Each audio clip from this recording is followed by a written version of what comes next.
Yeah. Oh, levels are a bit hot. Okay, so I'm back. Um, Good start of the week. Monday morning. I'm here with my last sip of coffee. Oh, it's over. I finished it. And as you can see, I have a new setup. I place the camera on top. I think it looks nice. It's a GoPro, so the quality is a bit could be better if I had a DSLR. I'll probably get one. So I really like this view. It's like more um, accurate, let's say. The other one is stylish, and I tested it out with some videos. You know, the diagonal tilted camera angle. Um, but no, it's not the thing. Well, I like doing it, but this is more hands-on. I don't know. It feels like, especially if it's a tutorial or I want to show you something that's very technical, let's say. Yeah, this is it. So this video, I'm just gonna repeat everything I did before for return tracks, just because I know the audio was bad and I feel bad. I don't like the feeling of leaving something in not in its perfect state, you know, completion state. So I'm gonna work on it again, but I'll try to go faster. I'll try to explain these things quicker, get to the point. But remember, and look, it is what it is. Like, learning things for MPC and music in general is not fast. Whoever thinks he's gonna learn how to make music, like drag clips here and, you know, MIDI packs, if you're into that type of stuff, the good stuff always takes time, you know, to learn, to understand, especially understand. Like, I'm not gonna tell you, oh, use return tracks because it's cool.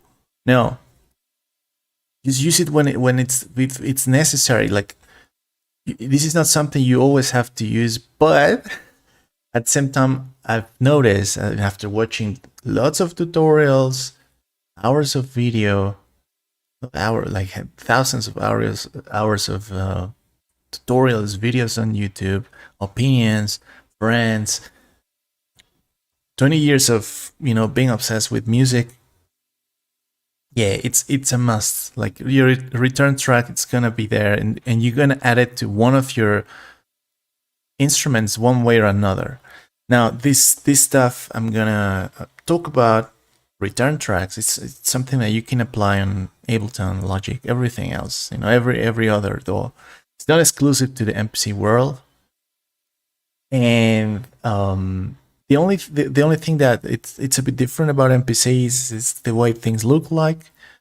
And of course, the particular things like we have programs, we have audio tracks, so where we have to go, and what I believe, what I think it's special about the way I do it is, like, I don't know how, but every time I do it the exact same way, it just works. It just the numbers I use, the I think my setup works, and if you apply it, you're gonna notice a difference in your music. If you weren't using return tracks before on the MPC, check this out, because this is gonna solve problems like, for example,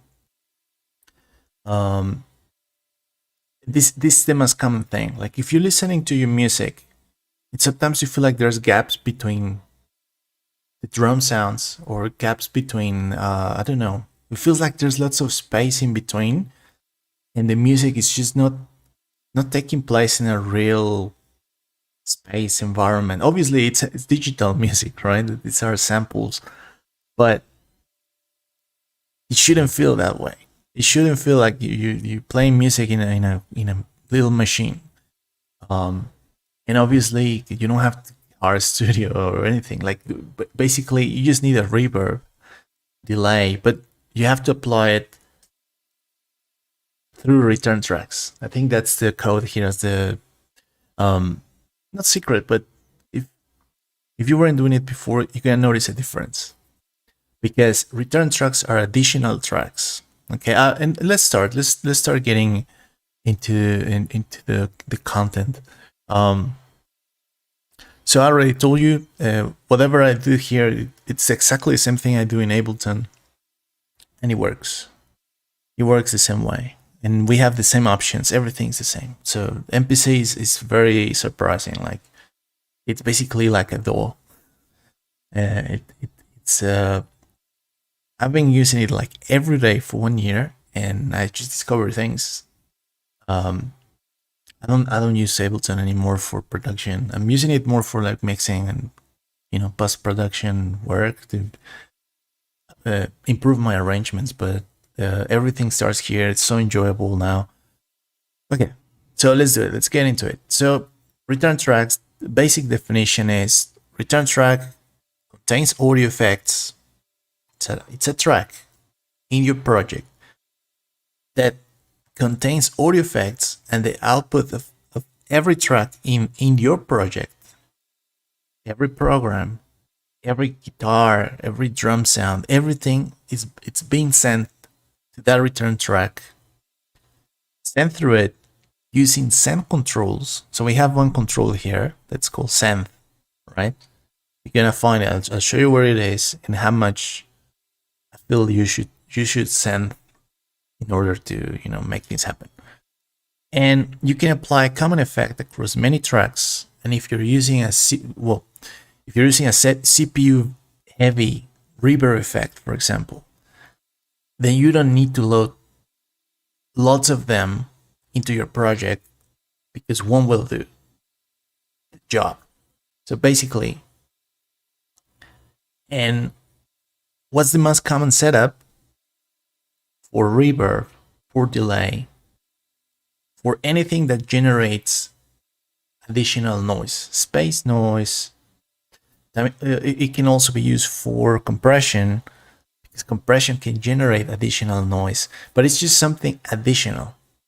It's like something that generates a healthy noise. It's not just noise, you know, hiss or white noise. Like, the return tracks are meant to recreate space. That would be my definition, because that's the way I use them. Create space, like the illusion, the feeling that music's taking place in a real environment, or that sounds are bigger than they should, you know, echoes, all that stuff. You can do it with return tracks. And well, we have to figure this out. So just remember the rules of return tracks. They don't have instruments. We send audio through them using send controls.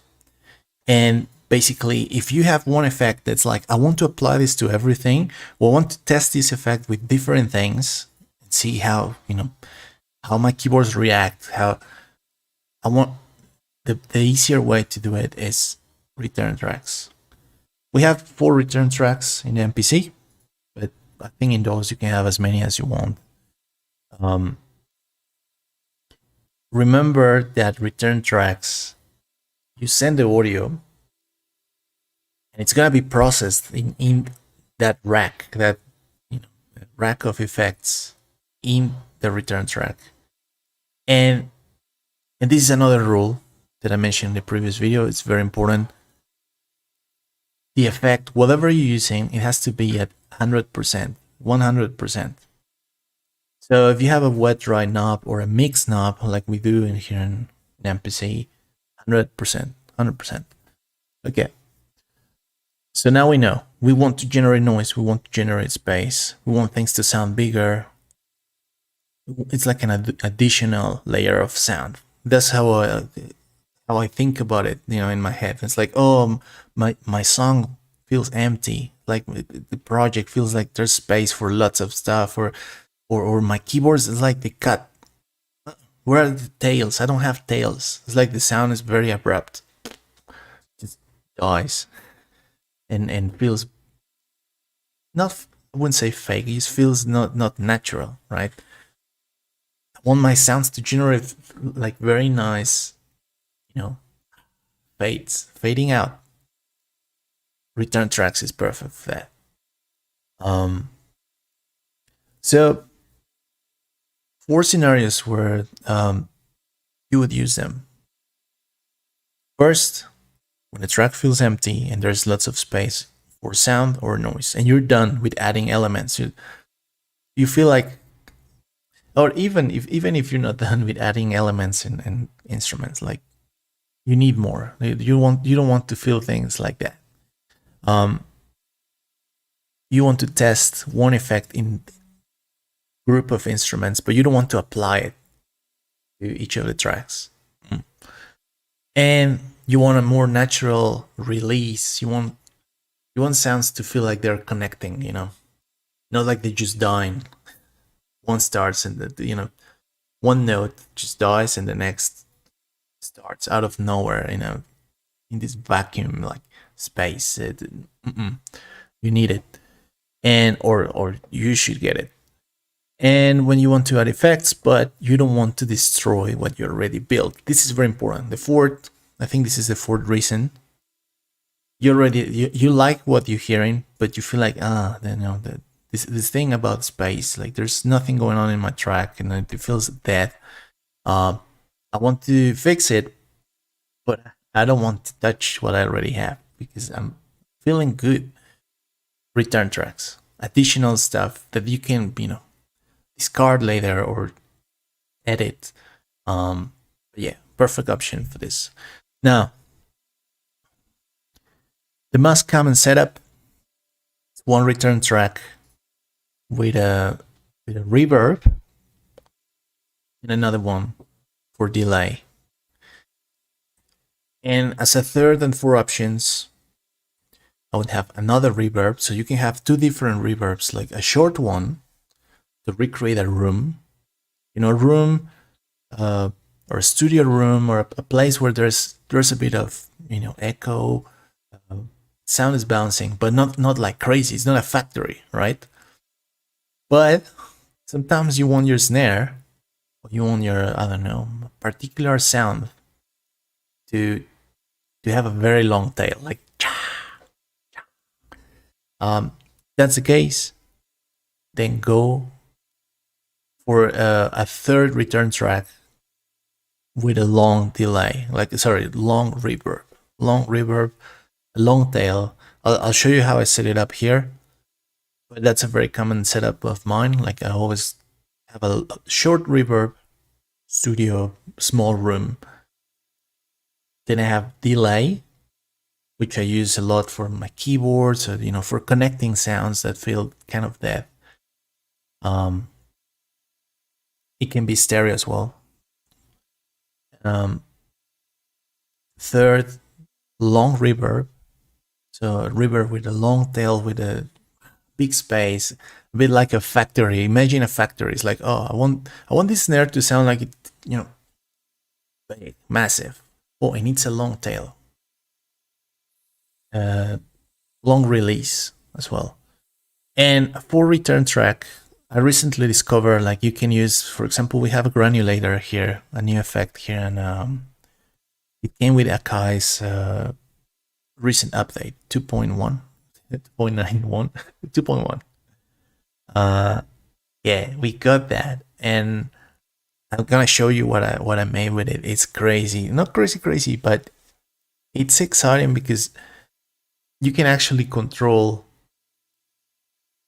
how these grains, these harmonies react by just sending the right amount of audio, through them. So that's that. Fourth option. A fifth option that I don't do as much, but I found in many tutorials, books, videos, everybody is like, you have to do this. If you consider yourself a pro, you have to do this. It's having something called parallel compression, or basically having a compressor that adds lots of punch and generates noise, basically tails, like bigger tails. It's gonna make your kicks bigger, your snare bigger. Everything you send there is gonna sound a bit punchier, probably longer tails. So it's a setup with a compressor in the return track. But the rules don't change. You still have to have that compressor at 100%. If you had that compressor in your drum rack, or in the tracks in the project, then you wouldn't use 100% wet, unless you have very specific settings. But it's this principle of parallel compression. It can be achieved through return tracks, but remember, the original sound won't change. You're adding something new. It's more noise, more tails, more harmony, more.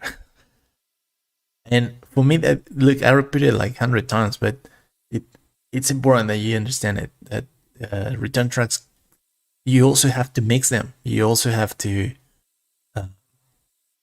many of the effects actually come, reverbs come with that, delay. We're gonna actually filter some of the areas in these return tracks because we won't need them, or they're not good. If we get too much echo in the lows, for example, things start bouncing and it's sounding muddy and bad.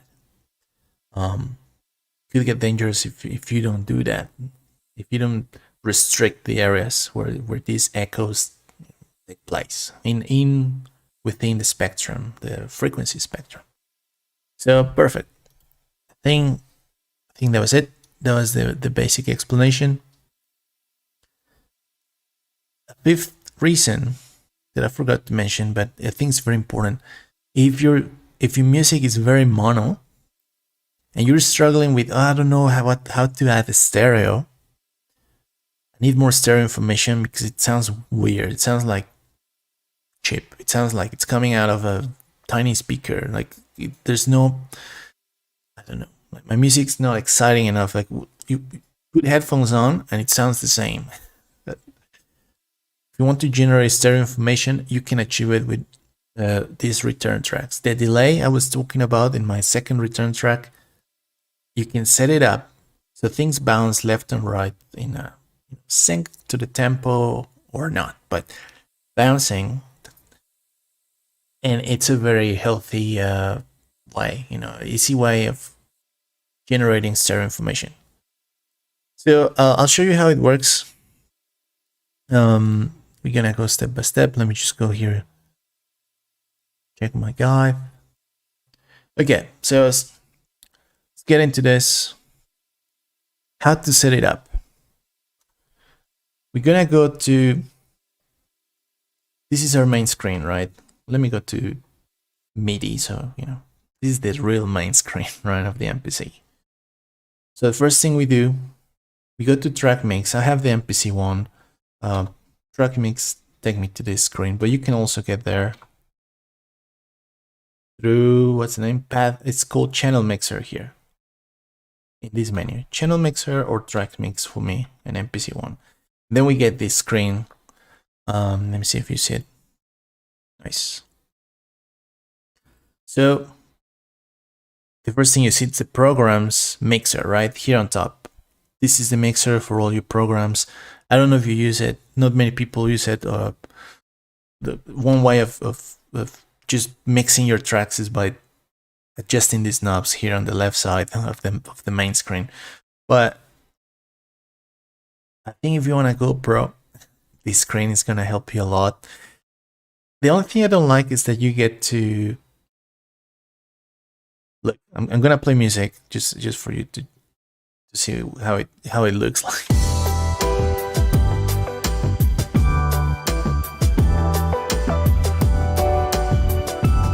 Right, so we see the volume, the faders, but they're going left to right. It's the only thing that I wish it was a bit different, because I cannot read it that way. Like, it's easier to see them, in vertical mode. But you can see the faders here every time you select one of the programs, right? That's how I mix here, and by lots of listening and turning down things and using compressors. But That's because we're in the level section. We also have pan to pan programs. We can mute them here the same way we do in track mute. And then we have send. This is where your sends are.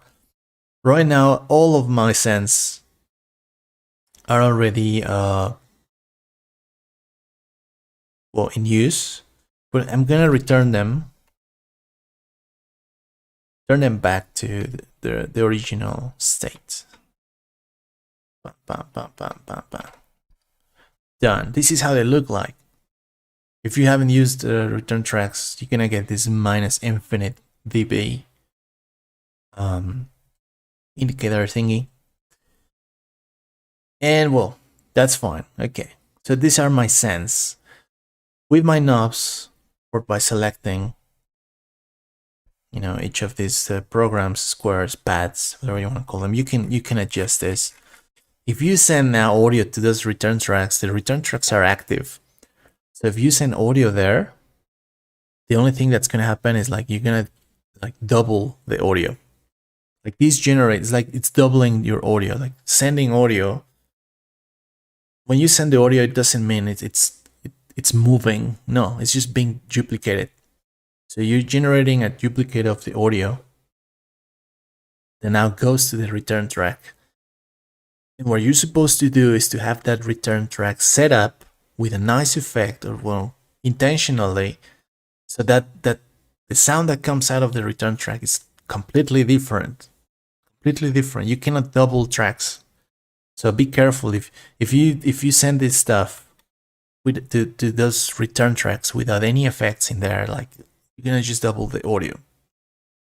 So be careful. Have it at -infinite. The very first step is to go and set up the return tracks. So we select this top menu thingy.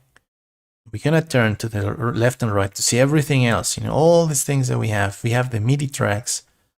We have the audio tracks. These are all the mixers. Returns, and this is what we want to get.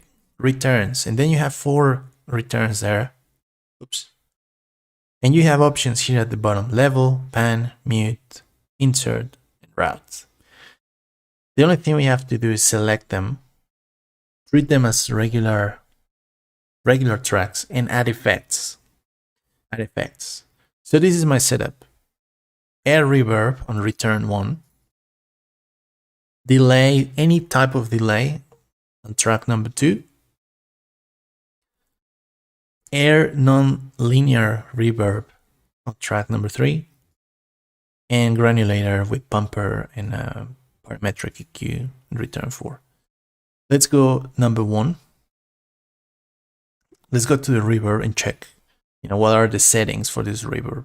So basic, small. I just went to that preset, made sure it's 100%. The time is 1.2 seconds. For me, that's short. But if this is the first time you're working on these things, set it up at 1.2, 1.3, 1.6 if you want. You don't go too short, 0.4, 0.5 might not make a difference. Because the most important thing you want is the tail. That's what reverbs generate, like the sound, that the tiny echo that makes us feel like the sound is taking place in somewhere. So room size 65%. I'm basically using the basic small setup with my tail being 1.2 seconds. You can play with this stuff later. I leave it as it is. The only thing I would tell you is very important in this thing is, in reverb in general, is first your time, because that determines like how long will this tail be, the space. The mix 100%. And then we have another section, it's called high-low frequencies. Remember I was telling you that some frequencies don't really work well, or especially with reverb and delay. So with high frequency and low frequency, on these two sides, we can restrict the area of the spectrum. We can just block basically all the lows. For example, bass. All the frequencies below 300 hertz, 200 hertz, it's not going to be noticeable. We won't hear it. It's the sense of space there is minimal. Play with it. I mean, don't trust me. It's just it could also be a personal thing, but I've seen professionals do this in their tutorials, in YouTube videos. They just cut it. So you have to cut, for example, low frequency here on the right side. I know it's tiny, but this parameter is time, this is frequency, and this is cut. So cut, I have 289 hertz, because whatever's before that, I don't want it. I don't need it. I want my bass, and this is the thing. This reverb, I'm gonna apply it to almost everything, including the bass. If I send bass sounds to this reverb, and imagine if I didn't have this low frequency thingy, it would just duplicate the entire thing, the low frequencies, but I would lose the punchiness of my bass, because bass is actually meant to cut. You know, you don't want the low frequencies to just boom, echo. It doesn't sound very natural and pleasing, but that's my personal take and my experience, you know, by watching all these people work. I would say cut it. 289, 300, set this cut at 289 or 300 hertz, and don't worry about lows. In general, with all these effects, cut them. Everything else is to taste, so don't worry. Frequency and time, I think it's the way it reacts. The length of the tail, test it out, because it depends on what instruments you send there. But mine is at 49% time. I just want things to happen faster, fade faster, fast attack, fast release. That was my setup for low frequencies. For high frequencies, I'm doing the same thing. I'm cutting. This is 6.35 kilohertz or 6K, 7K. That's mostly where my hats are, and basically harsh frequencies. I don't want the reverb to do anything to that. I don't need tails for those sounds. The sounds are, you know, harsh enough on their own. I don't really want them to get even bigger. No. And if I had vocals, if I had like a snare, like, you know, specific things that require a little bit of that, I'm gonna treat them individually, or with another return track, or set them on in within, you know, the visual track. Not here. So 6K there, and this to taste. Okay, that, and let's test it. Let's test the difference of, you know, once we have the return track and the reverb set up. The first thing I do to check if I got the reverb right. I don't know how you guys do it, but I just listen to my drums. I solo my drum track. I actually have where is that? I'm gonna just quiet down all the. I'm gonna mute everything except percussions, hats, percussions, kick, snare, hats, and percussions. You know what's the great thing about drums? That they use the entire spectrum. You can hear all the frequencies there. The hats in the top, the kick, the bottom, snare, percussions in the middle. So you can hear actually, if you set up your reverb right, you're gonna hear it in the drum kit, because it's basically using the entire spectrum, and you get lots of transients, so you can hear the tails perfectly. You can actually hear when the actual sound it's gone, and then the tail that comes after. That's pretty much generated by the return track. One disclaimer here, or one little note. So if you already have reverb in those sounds, if you're getting samples from Splice, from any source, if it's a sample from an original track, you know, like an 80s track, for example, this amazing track that starts with, you know, a drum break, and you can hear reverb, you can hear long tails, you have to try to kill them by switching that stuff to mono. Again, if I'm gonna make a video on all these things, maybe if that sounded weird to you, or unknown, or it's like, what? Why should I do that? That's unnecessary. But try to get all your sounds in mono, and then add your own stereo stuff. That's a principle of how I like things. It's doing great for me because it keeps me excited about what I'm gonna do. And I fix things my way. And sometimes I make drums mono, and then I send them to my return track, and the new sound is way better, cleaner, newer, like more fresh. I generate some frequencies that never existed in here in the original sample. But well, the disclaimer is warning. You know, if you already have reverb, be careful, because you cannot add more reverb to something that's already spacey. It just doesn't sound right. And then you get into problems like phasing. You lose the mono signal. Like the mono just goes down for some reason. The mono mix doesn't sound good. Normally with sounds that have lots of reverb already, the mono section of it is very low. So all this phasing in the end generates the sound. It's gonna sound tiny. Your drums or your tails or whatever you have, we have to be very careful with how much reverb, how much stereo. So anyways, dry sounds. Load the drum kit. If you're gonna do this for the first time, load a drum kit that's very clean and mono.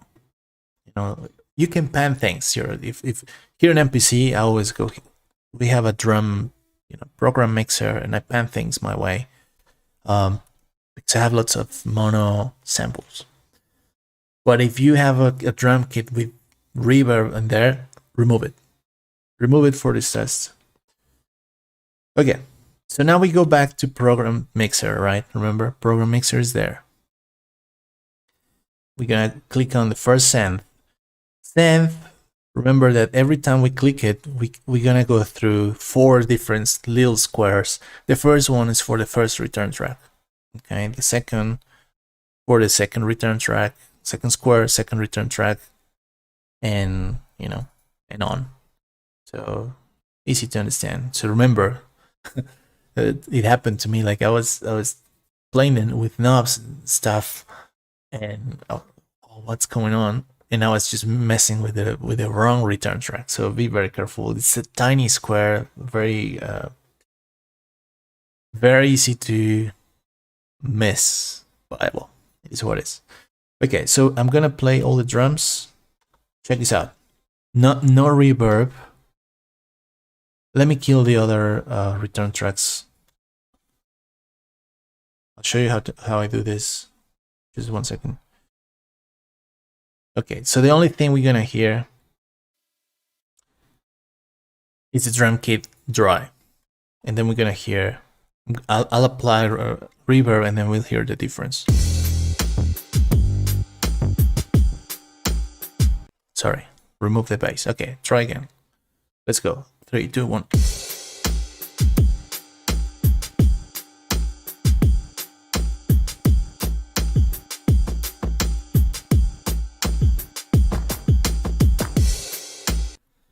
Sounds kind of digital, right? Like, but yeah, you hear like it sounds like so close, and it's well, if you use speakers, way better for this type of tests. But yeah, okay. Let's apply the reverb and hear the difference, you know.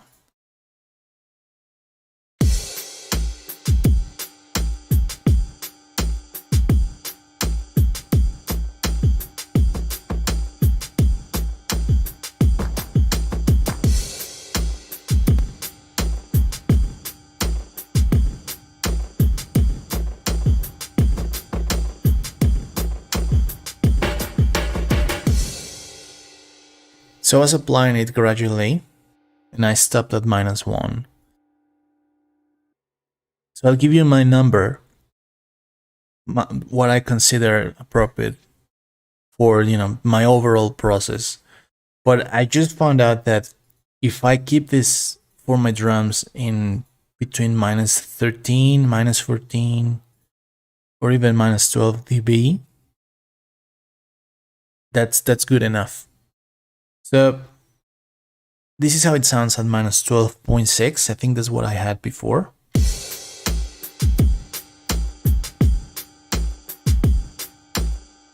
It's minimal, right? You can hear like a little bit of air, something's happening.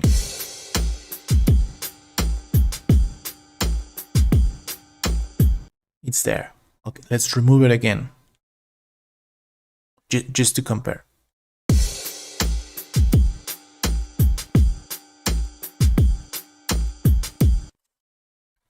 Now let's add it again.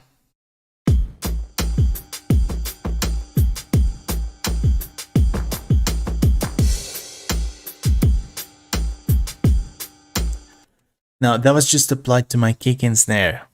Now let's add it. Hats and percussions. Because I forgot I have to add everything else. So now hats, percussions, kick and snare.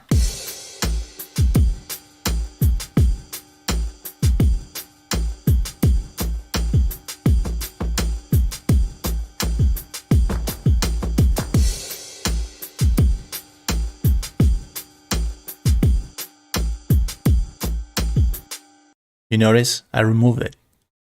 Let's remove it again. Okay, this is active, and then I'm gonna remove it.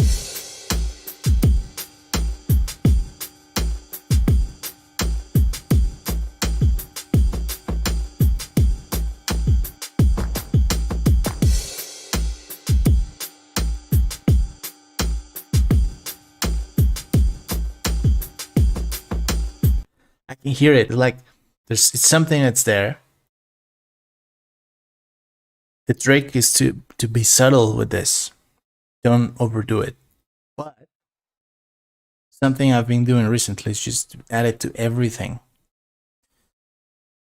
Now I'm gonna apply it. I'm gonna apply my magic number for this track was -12.6. So I'll apply something like that to everything, every track I have here. And we're just gonna do, you know, mute it. It's the best way you can tell. If you don't like what you hear, if you feel like it's noticeable but it just sounds weird, then you have to adjust the tail again. You have to go to the time parameter. Never touch the mix or the dry wet knob. Never touch that. Just touch the time. The frequencies, I don't think the frequencies are the problem. If there's a frequency missing in your project, or it's like there's a big carve space somewhere, like you don't have mids, you don't have highs, the reverb is not gonna do the job, like the entire job, you know. It's not gonna save your project.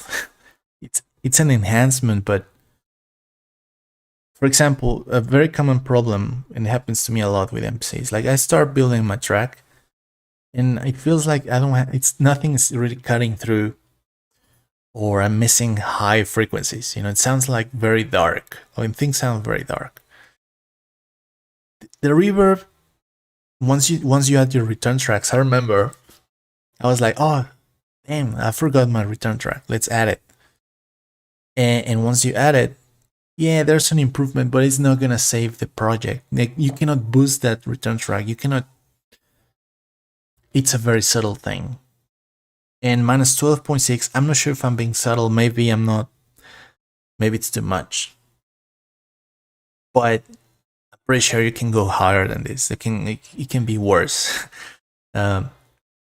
It's something that just you notice it when it's not there, but you don't notice it when it's there. Like it feels good, and it's enhancing the song.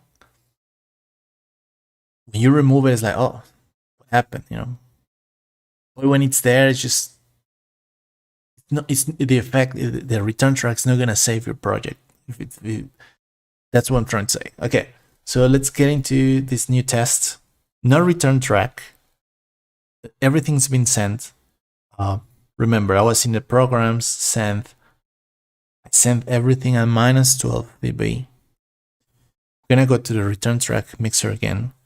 All the returns are muted, okay? And I'm just gonna unmute the reverb so we hear the difference. I'm not too worried about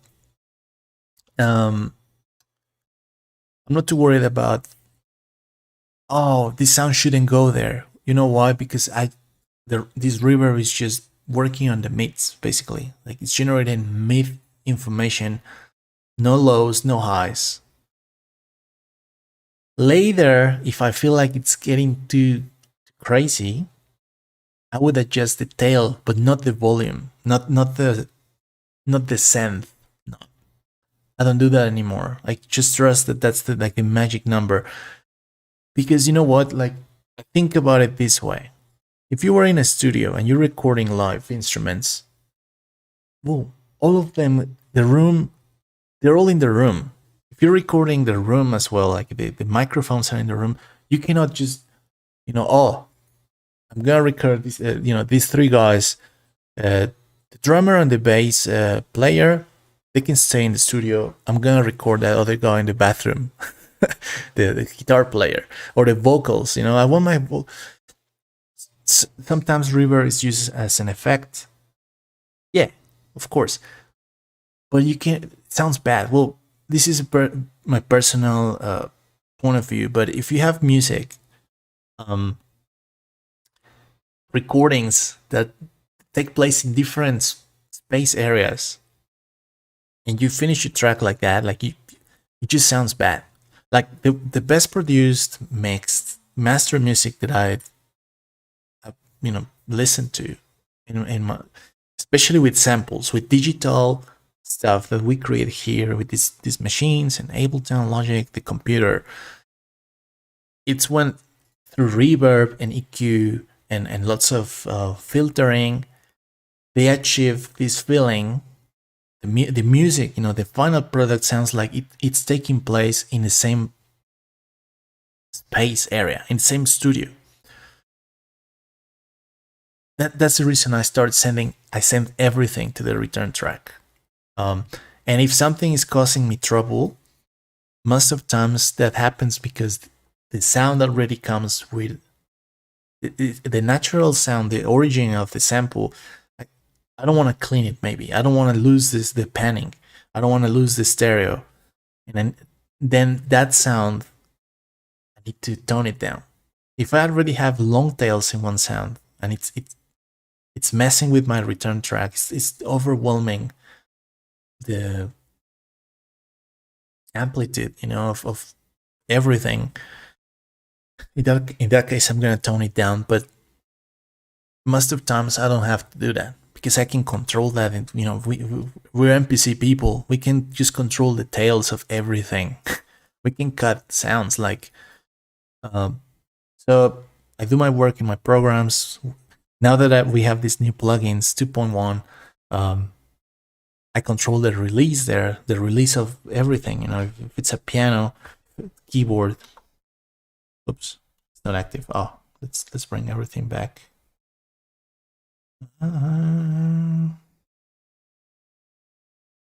Okay, but yeah, for example, this keyboard, I measure things so not everything is dry. Not everything is that dry, but it's not very. I don't need crazy release numbers in here, or I don't need my sounds to last forever unintentionally, you know. If something is sounding too bad, basically don't descend down a little bit, but don't try to mess with the mix now in the return track effect. That's a rule of mine, of course, but test it out. It works. It works. You don't have to worry about it anymore. You just have to kind of figure out what sound you want for this project, what room environment you want, how long is the tail of your studio, what's the color of this reverb. You mess with this, but not with that number. You don't worry about that anymore, you know. Wait, so let's test things.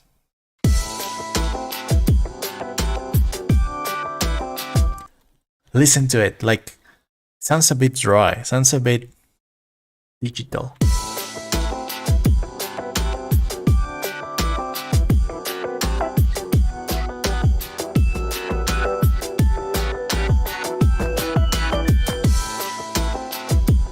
Okay, so now I'm gonna bring back the return track with the reverb. Oops.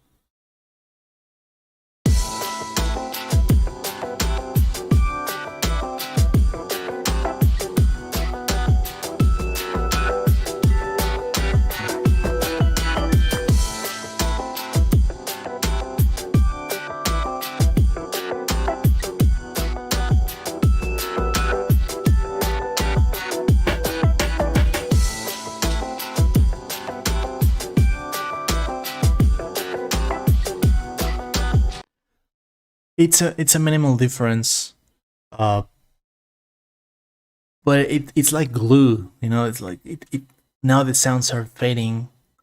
There's less silence, and I think that's one of the goals as well. You know, if you don't want too much silence, awkward pauses in between melodic phrases, then this is the way to go.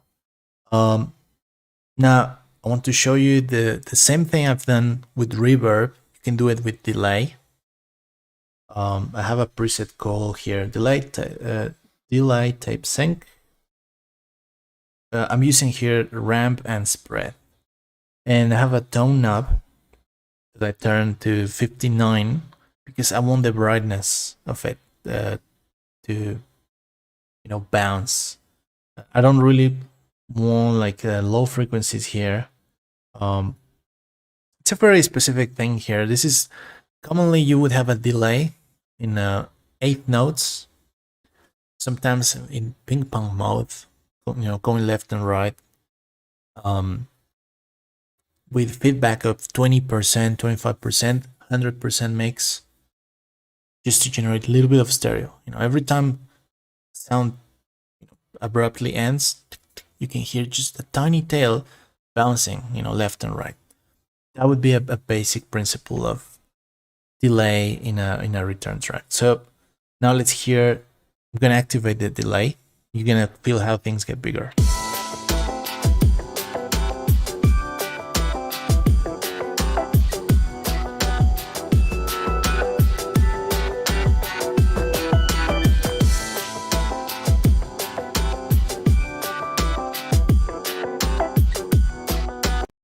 So I killed both.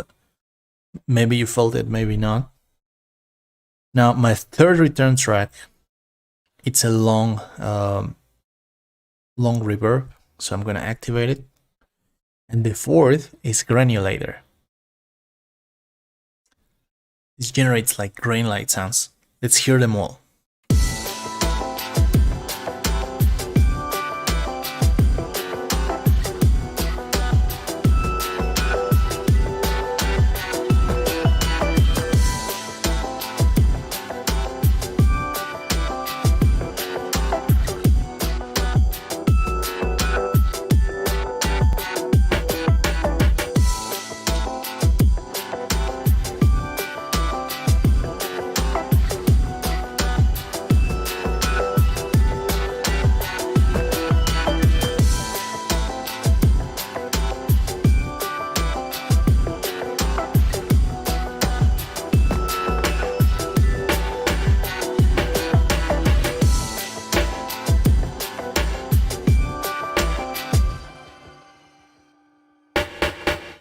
So a great way of testing is this stuff as well as with the snare. If you like the air that you hear, check this out. Perfect tests.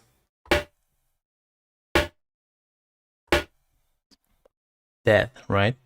And the snare is the type of sound that you really want it to have some sort of color, quality, loudness. Return tracks help a lot. So check this out. Death. All my return tracks. You can hear air, grains, stuff. Of course, the taste. I started feeling like I was overdoing it here, so I could tone things down, maybe fake some of the tails and some of these effects, or just filter the highs. The snare is going through reverb, delay just a little bit, and the third return, which is the long tail reverb.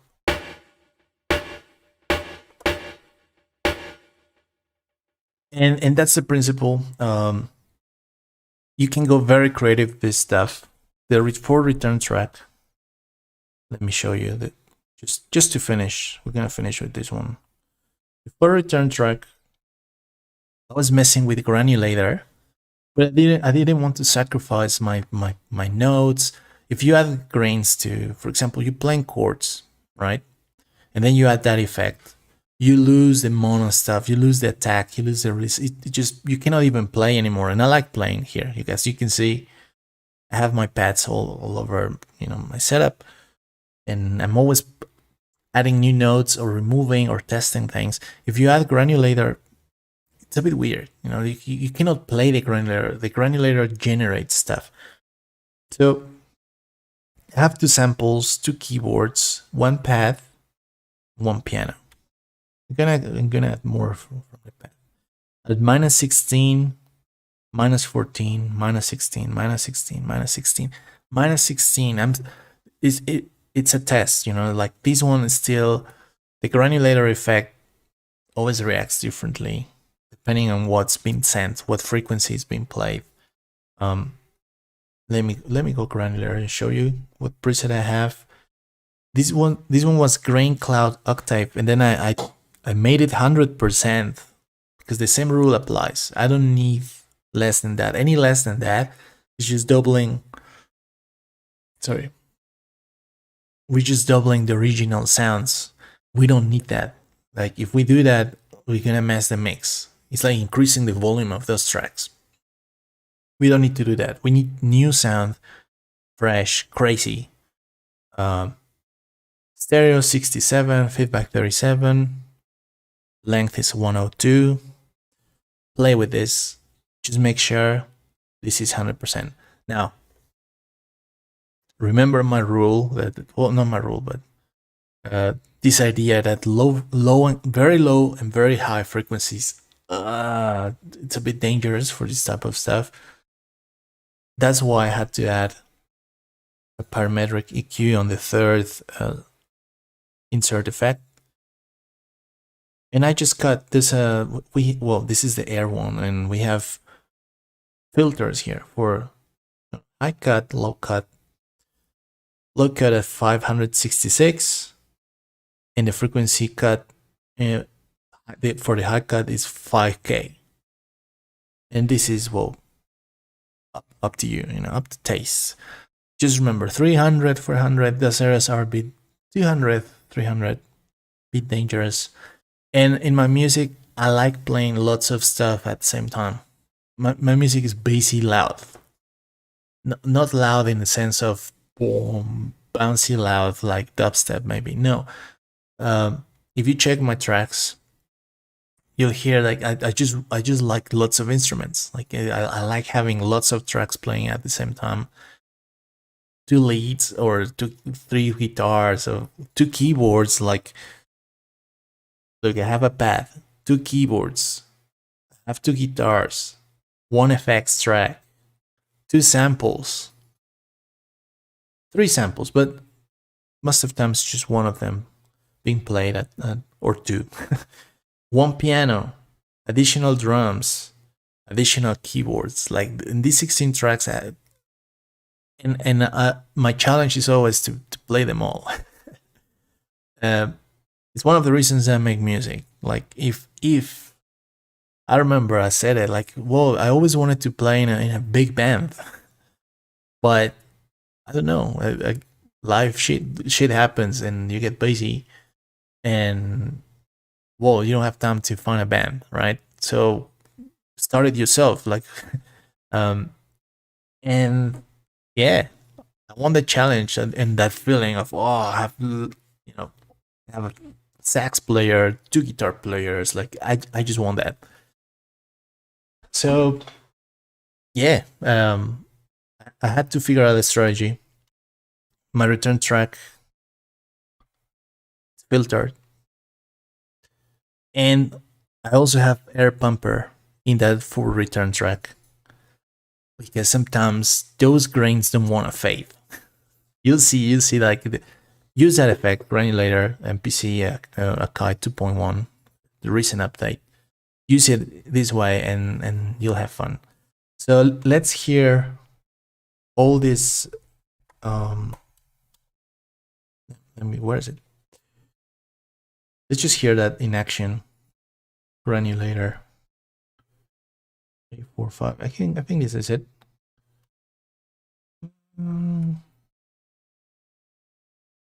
Gonna activate it. Okay. That's just a reverb and delay. Here comes the grains. Let's go. 3, 2, 1.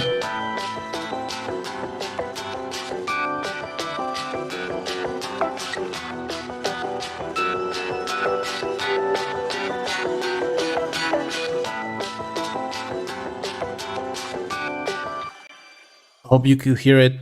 For me, it's a tiny detail, but sometimes it's a sound that I like, and I don't know how to find in my plugins. And it's starting because you have to. It's like an arpeggio that you have to play constantly. It's like, I don't want to do that. I just want it to happen, And because of the Granulator being triggered by everything else I play, and my keyboards, whatever, it's just random. Like the harmonies are random and exciting. And it's funny because that stuff came in Ableton. It's one of the most recent Ableton additions. This one is way simpler and it's as good. Like, this is as good as Ableton. I cannot believe they just, okay, have it. Good stuff from Akai. Good stuff from Akai. The MPC is becoming a monster. Well, that was all for now. I hope this helped you out. I hope this was good. I hope the sound was really fixed. I'll make more tutorials or talk about this stuff if you want to hang out. If you want me to talk about something, I've been doing this like every day for 2 or 3. No, well, recently it's 1 year every day. Kanye style, 3 beats. Every day, 3 summers or whatever. Yeah, I've been going hardcore on this recently, especially since I got the MPC One. I had the MPC Live before, but now with the One, I'm very into it. So I don't want to make this 1 hour. I'm gonna stop it. But it was nice talking to you and everyone that's been sending me comments and likes. Thank you. Please subscribe. Follow me everywhere, and I'll be around. So see you next time. Cheers.